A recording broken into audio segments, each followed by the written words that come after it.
Yewo Farm CEOs. Welcome back and thank you very much for joining me today. My name is Gilbert Mwale. It's a pleasure to be meeting again. I want to just talk about something that one of my clients was sharing with me on, and they actually told me, hey, you can share this out with anyone.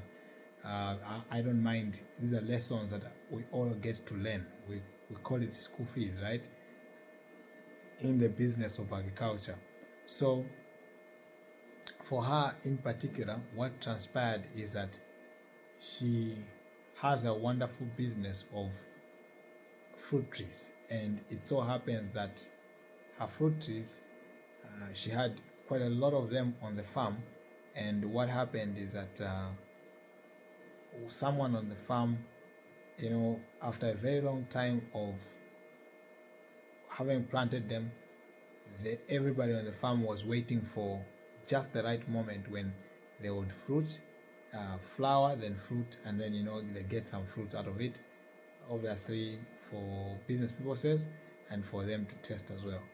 Now, it so happened that when it reached a certain stage where they were almost about to start fruiting and the likes, someone in the team who happened to have been leading the other people, a handy worker to be specific, decided to just, get some of the medicine in the house without any consent and without following much instructions. Is that what they did is they were getting a bottle of medicine whose instructions were that you need to get about 100 mils of the bottle of the liquid from the herbicide. And in fact, I think this was actually insecticide. They were trying to actually kill insects and the like. So it was 100 mils of that particular medicine to be diluted in 100 liters of water. But this gentleman took complete responsibility, told all other team members, can you bring water and a knapsack sprayer?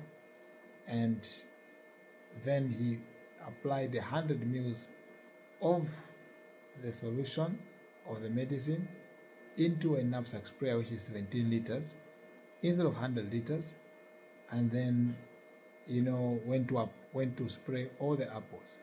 And by the time my client was talking to me, there was not much left to get out of the apple trees. So now she has had to begin to restart the project with a few changes here and there, and obviously maybe trying to salvage out of the apple trees which ones were not badly damaged, so that she can be able to resuscitate them and get them back on track.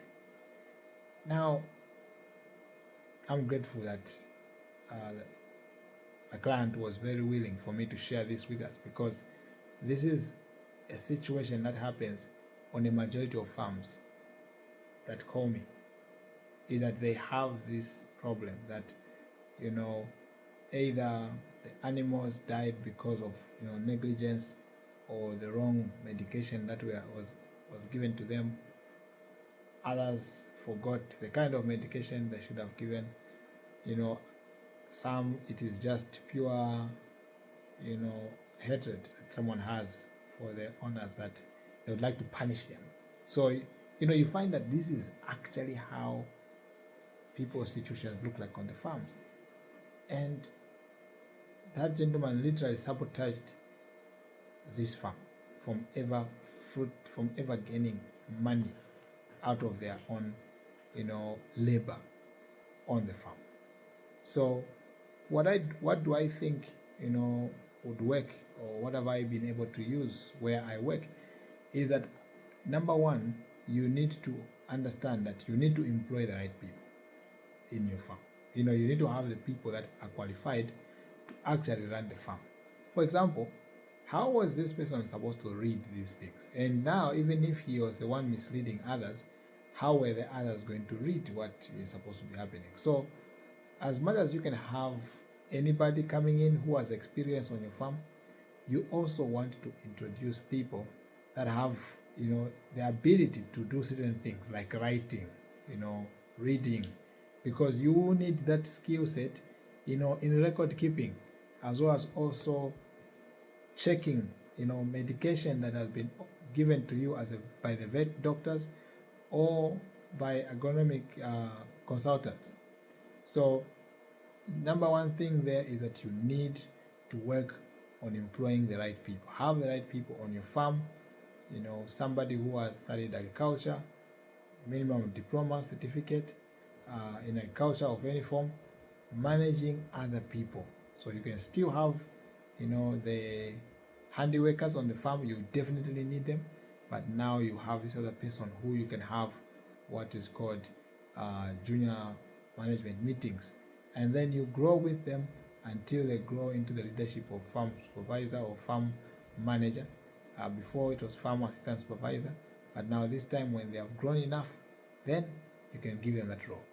On the other hand, the second idea that I would suggest is that you write down the steps. Don't just take it for granted that people, because they have studied agriculture, they know what to do in the way that you want them to do it, most especially in the way that you want them to do it. So you have kept animals, you have kept chickens, you have grown vegetables before. Why don't you just write out the steps that you found were very useful for you? This is how we clear the land for our maize. This is how we're able to harvest. You must go in this manner and that manner and that manner. That is that you are giving full direction and steps for your client to follow, or also for your farm worker to follow, so that in cases like these ones, if someone is doing the opposite of what they're supposed to be doing on the document, they can find out that they were wrong, or someone else in the team could actually correct them, knowing that all of them have access to this documentation that you have set out to run the farm. The skill set. So write down the steps. So that is what the documentation you're putting up, which is the policies, and then finally monitor what you have put together. So take time. First month we always advise, figure out how you can do it as frequently as possible first, and then begin to increase the interval as this person becomes more comfortable with your farm and comfortable following the routines that you have requested for. Now, in the shortest possible time, you will begin to see a clear difference in your farm and how things run. So, thank you very much, and join you next time.